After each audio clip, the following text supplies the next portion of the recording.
वर्णाश्रम धर्म। सभी मनु धर्म के उपदेशों का पालन करते थे। धार्मिकता, इसका अर्थ था अहिंसा, सच्चाई, धर्मनिष्ठा, तीर्थयात्रा पर जाना, दान करना, देवताओं और ब्राह्मणों की सेवा करना, सभी धर्मों के प्रति सहिष्णुता और पवित्र ग्रंथों का पालन करना।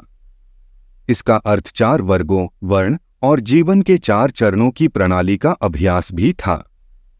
आश्रम 4 वर्ण ब्राह्मण, क्षत्रिय, वैश्य और शूद्र हैं। यज्ञ करना, दान करना और वेदों का अध्ययन करना ऐसे कर्तव्य हैं जिन्हें ब्राह्मणों, क्षत्रियों और वैश्यों को निभाना चाहिए। इसके अलावा क्षत्रियों को अच्छे की रक्षा करनी चाहिए और बुरे को दंडित करना चाहिए। वैश्यों को व्यापार, कृषि और पशुपालन का ध्यान रखना चाहिए। शूद्रों के कर्तव्य ब्राह्मणों और कारीगरों की सेवा करने के लिए होते हैं। जब ब्राह्मण प्रथम 3 वर्गों के चिन्ह, पवित्र धागे, उपवीत को उठाते हैं तो यह उनके लिए दूसरे जन्म की तरह होता है। इसलिए ब्राह्मणों को द्विज के रूप में जाना जाता है। 2 बार जन्मा हुआ। अनुलोमा विवाह एक ऐसा विवाह है जिसमें पति पत्नी से उच्च वर्ग का होता है। इस तरह की शादी की संतानें मां के वर्ग से संबंधित होती हैं। प्रतिलोमा विवाह एक ऐसा विवाह है जिसमें पत्नी पति की तुलना में उच्च वर्ग से है। इस तरह ब्राह्मण महिलाओं से चंदलों, क्षत्रिय महिलाओं से सुतों, वैश्य महिलाओं से देवलों, क्षत्रिय महिलाओं से पुक्काशाओं और वैश्य महिलाओं से मगधों का जन्म हुआ। चंदला जल्लाद, सुतास के सारथी, देवलास के रक्षक, पुक्काशा के शिकारी और मगध के चारण होते हैं। चंदालों को गांवों से बाहर रहना चाहिए और किसी अन्य वर्ग के लोगों को नहीं छूना चाहिए। ब्राह्मण के लिए सबसे अच्छा नाम वह है जो शर्मा में समाप्त होता है। इसी तरह क्षत्रिय के लिए सबसे अच्छा नाम वर्मा में, गुप्त में वैश्य के लिए और दास में शूद्र के लिए समाप्त होता है। ब्राह्मणों के लिए 8 वर्ष की आयु में, क्षत्रिय के लिए 11 वर्ष और वैश्यों के लिए 12 वर्ष की आयु में पवित्र धागा समारोह आयोजित किया जाता है। 16 वर्ष से अधिक आयु का कोई भी पवित्र धागा समारोह आयोजित नहीं किया जाना चाहिए। जीवन में पहला चरण ब्रह्मचर्य का होता है। एक छात्र को कभी भी शहद या मांस नहीं खाना चाहिए और कभी भी गायन या नृत्य में शामिल नहीं होना चाहिए। उन्हें हिंसा और महिलाओं से बात करना पूरी तरह से छोड़ देना चाहिए। उनका कर्तव्य शास्त्रों, पवित्र ग्रंथों पर चर्चा करना और दुबले-पतले पुरुषों के साथ जुड़ना है। इसके अलावा वह ब्राह्मण की वास्तविक प्रकृति पर एकांत में ध्यान करेगा। जीवन का अगला चरण गृहस्थ्य का है। एक ब्राह्मण की 4 पत्नियां हो सकती हैं, एक क्षत्रिय की 3, एक वैश्य की 2 और एक शूद्र की। पति और पत्नी एक ही वर्ण के होने चाहिए। सभी वर्णों में विवाह से बचना चाहिए।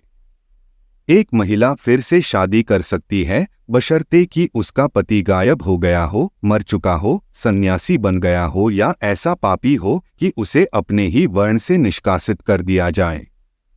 यदि उसके पति की मृत्यु हो जाती है तो एक विधवा को अपने दिवंगत पति के दिवंगत छोटे भाई से शादी करने की अनुमति है। गृहस्थ को सुबह उठकर देवताओं की पूजा करनी चाहिए। उसे हमेशा सुबह स्नान करना चाहिए। उसे अभद्रता से बात नहीं करनी चाहिए। उन्हें उन लोगों पर नहीं हंसना चाहिए जो कमतर हैं। और उसे कभी भी ऐसी जगह पर नहीं रहना चाहिए जहां कोई राजा, कोई डॉक्टर या कोई नदी न हो। उसे अपने बड़ों का अपमान नहीं करना चाहिए। उन्हें कभी भी वेदों, शास्त्रों, देवताओं, ऋषियों और राजा की आलोचना नहीं करनी चाहिए। और उसे कभी भी रात में बिना रोशनी के यात्रा नहीं करनी चाहिए। तीसरा आश्रम वनप्रस्थ है। ऐसे व्यक्ति को हमेशा जमीन पर सोना चाहिए और कपड़े के रूप में खाल पहनना चाहिए। उसे अपने बाल बांधने चाहिए और दूसरों की संगति छोड़ देनी चाहिए। उसे देवताओं और मेहमानों की सेवा करनी होती है और फल और जड़ों पर जीना होता है।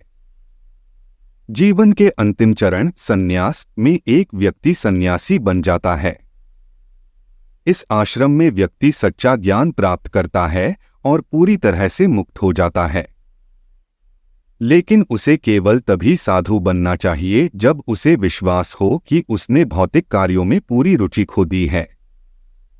ऐसा व्यक्ति जन्म या मृत्यु से प्रभावित नहीं होता है।